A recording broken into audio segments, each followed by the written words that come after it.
Guru Sri Juta Padakamalang. Hare Krishna, welcome to our channel Bhagavad-gita. Here it is, because we have it, Bhagavad-gita as it is, translation and commentary by His Divine Grace A.C. Bhaktivedanta Swami Prabhupada, and my name is Labanga Latika. We are finishing the 8th chapter. This is the last verse in the chapter, called Attaining the Supreme, and I'll read the Sanskrit. Vedeshu yagyeshu tapassu chaiva daneshu yat punya phalang pradishtam atyeti tat sarvang idang viditva yogi parang stahanam upaiti chadyam. A person who accepts the path of devotional service is not bereft of the results derived from studying the Vedas, performing sacrifices, undergoing austerities, giving charity, or pursuing philosophical and fruitive activities.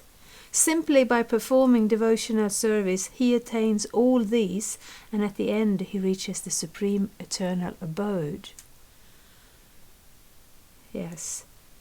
So we speak a bit about cause and effect, and often in the connection with understanding karma, because karma is one of those concepts that we get from the Vedic scriptures, the Vedic tradition, and sometimes we understand it in a little bit of a superficial thing. You know, somebody's mean, and then they fall over and hurt their knee, and then feel like karma. But karma means cause and effect, and in this world, everything we do will have an effect. Everything that happens to us is an effect of something from previous times.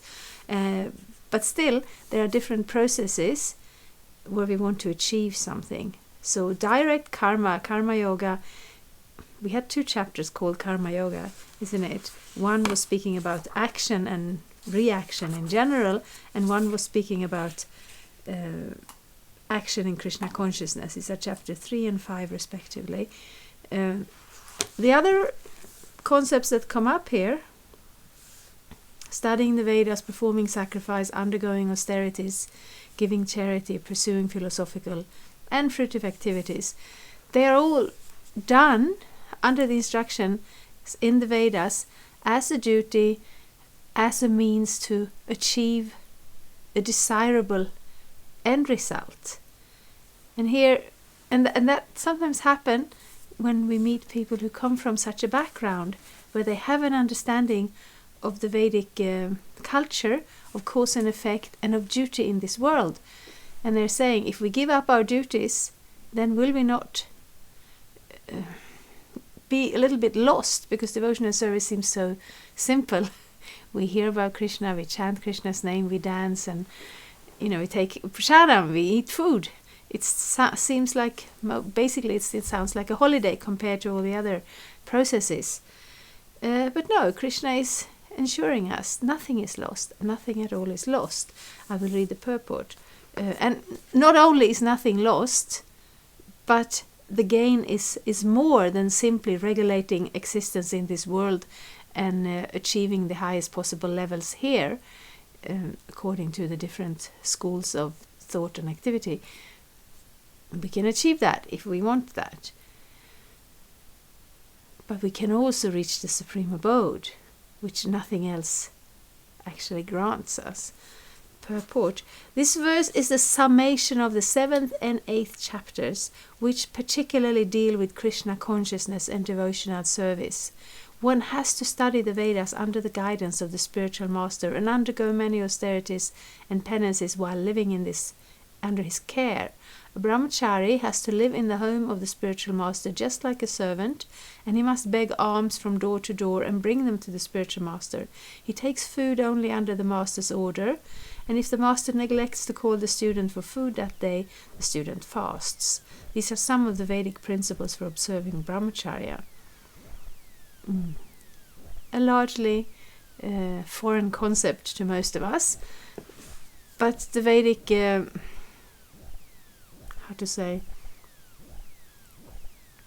life development or lifespan is done in sections. And first, of course, we are tiny little children and we don't have to worry about anything. But around the age of, 5, 6, 7, where we start studying, when we get a little separated from the home and enter some form of schooling, then brahmacharya is a natural stage where we not only absorb knowledge that we can then repeat back, like and rightly this idea of studying is questioned, because now we don't really need to learn things so much because we can always look them up later. Still, we do need to learn the context, the basis, and more than anything else, a brahmachari is trained is in developing character. Because without having character, we can't use our knowledge, we can't really get anywhere. And of course, if these concepts are foreign, it sounds a little unusual, maybe. But we have been reading 8 chapters of the Bhagavad-gita, so this is not foreign to us. Still, we speak about it. That is the first stage. And the brahmachari accepts austerity, which means to put a break on the impulses for enjoyment. And we all do that to some extent. We all think, okay, in order to be a good person, I'm not going to beat people up even if I'm angry. That's an easy one. I'm not going to steal things even if they look like something I want. I'm not going to lie even if that sometimes would be more comfortable, because I have some integrity, I have some personal integrity. And then again, we meet people who don't have it. We can't trust them. They have no sense of the give and take that is required in human relationships, on a personal level and on the level of society also. And then society becomes very difficult when people don't have any character, and you can't depend on them being kind of trustworthy. And well, if not, like, we're not requiring the level of sainthood here, but people you can trust to have good intentions and to have the ability to have some self-control. So as a brahmachari, that's what you learn, and that will serve you in spiritual life, and it will also serve you in any stage. After the student studies the Vedas under the master for some time, at least from age 5 to 20, he becomes a man of perfect character. Study of the Vedas is not meant for the recreation of armchair speculators, but for the formation of character. After this training, the brahmachari is allowed to enter into household life and marry. When he is a householder, he has to perform many sacrifices so that he may achieve further enlightenment. He must also give charity according to the country, time, and candidate, discriminating among charity in goodness, in passion, and in ignorance, as described in Bhagavad-gita. I don't think we've gotten to that point, but every activity you do, you can do it in different ways, and we generally speak of satya, rajas, and tamagun. So rajagun is kind of standard human life, where we strive, we have desires, we don't reach them, we get frustrated. But something gets done, yes? Ignorance, tamaguna, is when everything gets destroyed, when everything is very destructive, very lazy, the mode of darkness, drugs, violence. And the rajaguna can easily turn into tamaguna in that level of frustration. When the striving and the frustration is there, then anger comes, and maybe violence, maybe drugs, so many things. So the other mode we talk about is sattvaguna, which is the mode of goodness, where there is clarity, peacefulness, simplicity, a sense of duty, and a sense of contentment. And that mode may be natural to some people, but it often requires a little bit of training, because there's a threshold, there's a difficulty to get there, because it requires some self-control, some sense control, some austerities, But for spiritual life, it is essential. And for a society to not promote this mode, to not even be aware of this mode, means that we don't know what we're doing, essentially. Because if you don't have anybody, that's a Vedic society is supposed to have brahmanas as the head of the society. Of course, I've heard that in India we still have the designation of brahmana, but it's often just something that runs in the family. But what Krishna speaks about in the Bhagavad-gita is about a person's character. So those persons who have this knowledge, peacefulness, restraint of their sensual activities, they can be on this platform of clarity where they can actually guide others. They can share this knowledge, they can give advice, they can have the position of the head of society, and society will benefit, be better for it. Everybody's not going to be a brahmana, but in any position we need to be able to... Sometimes I find it difficult to speak about these things because they're not really part of our culture, but then as soon as you put them into practice in your life, you see how they are actually essential for human life, and especially for spiritual life, but even just for having the kind of society that is beneficial for us to live in, that is not a constant source of frustration. Because when we forget to have a higher goal, when we're not encouraged to have a higher goal, then we're just working for ourselves and maybe for our family, or maybe, we take on some cause, but that cause is very often on a level of promoting one kind of material identification against another.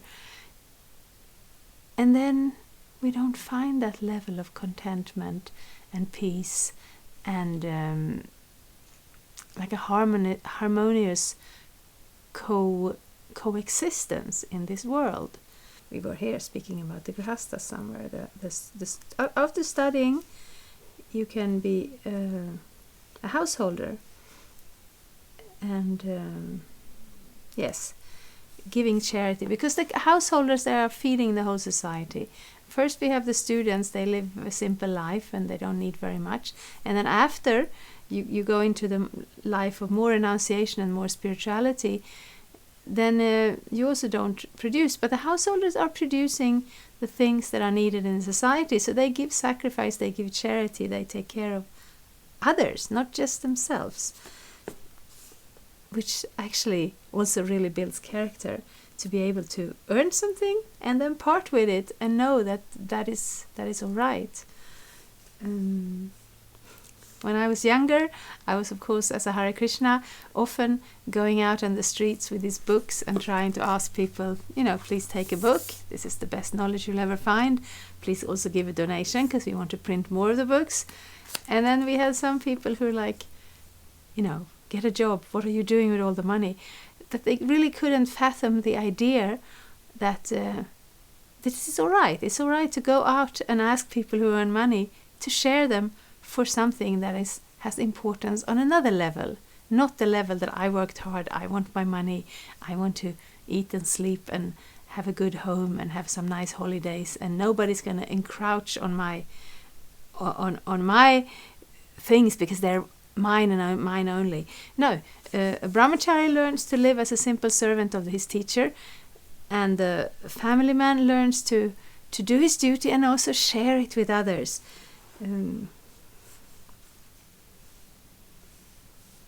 Then, after retiring from householder life, upon accepting the order of Vanaprastha, he undergoes severe penances, living in forests, dressing with tree bark, no shaving, etc. By carrying out the order of Brahmachari, householder life, Vanaprastha, and finally sannyas, one becomes elevated to the perfectional stage of life.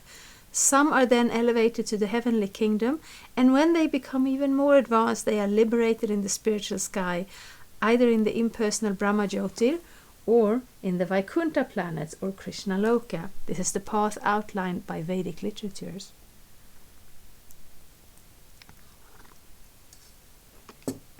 So here in just a few paragraphs we get this perspective of how we can organize the day-to-day life for the different stages in life, and how we can have also a higher goal of spiritual realization. So that is the beauty of Vedic social structure, which of course we don't see really actually existing anywhere, but we can aspire for it, and we can understand it, and we can apply it as much as we can in our lives.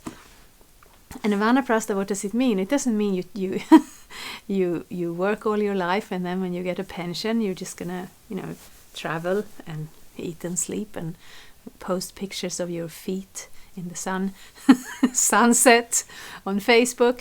No, because we do our duty, and we also fulfill our own desires, because it's not that you have to force people to start a family and get a job, because this is natural. This is what we like. We like to earn some money to get ahead, to take care of our family. It's completely natural. And the next natural thing is, after 20, 30 years of this, the children are grown up, we're getting a little older, our desires are getting a little more, not so loud. There's more peace, and then we can focus on spiritual life. Of course, we don't have to wait until that point. We will add Krishna at every stage in our life. But on a level of society, this is quite a natural cycle. But nobody has heard of student living in celibacy and being simple and acting as a servant in order to develop character. And nobody has definitely heard, because this we've heard of a little bit, like it used to be, I don't remember the English terms for this, but when you learned a trade, you became like the student of the master of the trade, and then you had to just be accepting that position as kind of a servant, and then you mastered your trade, and you could continue, and you got a letter that said now you're a master of the trade and you can go out and start up your own shop. So it's a similar idea, but it's not just learning for knowledge, or it's not just learning for competencies to get a good job, but it's also really putting the foundation for the whole rest of your whole life by building that sort of character. You go through the student stage, and then you go through the responsible stage of a family life with responsibilities, and also with quite a scope of enjoyment, which you don't find in any other yoga method. All the other yoga methods just demand strict austerity, strict celibacy, but within Bhakti Yoga and within society, really, we can't. That's what I also ask us. If everybody would be a Hare Krishna and everybody would be a monk, what would happen to human life? Nobody would work and nobody would have children and everything would be finished. No, this monk life is for a period in your life. It's not. Some will stay with it, but it's not for everybody. And then we come out of the family life and we are winding down the ambitions and the desires and the hard work in order to focus on our spiritual life. And then sannyas is when we take strict vows of renunciation. But vanaprastha, it's also a natural stage, even if we haven't heard about it so much outside of the Bhagavad-gita and the Hare Krishna movement. Even here, vanaprastha is not so, structured.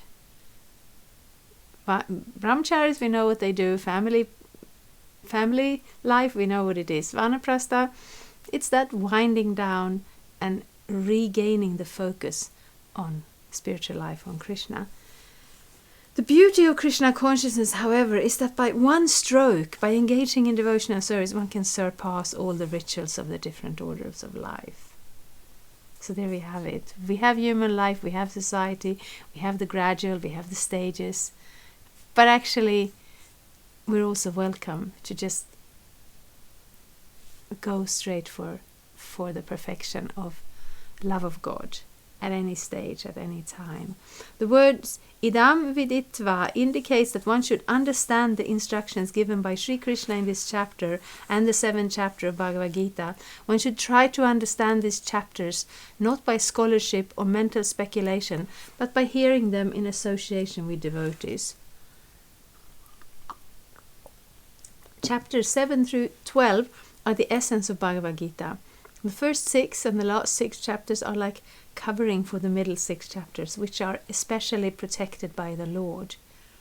If one is fortunate enough to understand Bhagavad-gita, especially these middle 6 chapters, in the association of devotees, then his life at once becomes glorified beyond all penances, sacrifices, charities, speculation, etc.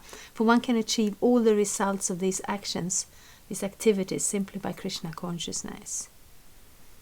One who has a little faith in Bhagavad-gita should learn Bhagavad-gita from a devotee, because in the beginning of the 4th chapter it is stated clearly that Bhagavad-gita can be understood only by devotees. No one else can perfectly understand the purpose of the Bhagavad-gita. One should therefore learn Bhagavad-gita from a devotee of Krishna, not from mental speculators. This is a sign of faith. When one searches for a devotee and fortunately gets a devotee's association, one actually begins to study and understand Bhagavad-gita. By advancement in the association of the devotee, one is placed in devotional service. And this service dispels all one's misgivings about Krishna or God, and Krishna's activities, form, pastimes, name and other features. After these misgivings have been perfectly cleared away, one becomes fixed in one's study. Then one relishes the study of Bhagavad-gita and attains the state of feeling always Krishna conscious. In the advanced stage, one falls completely in love with Krishna.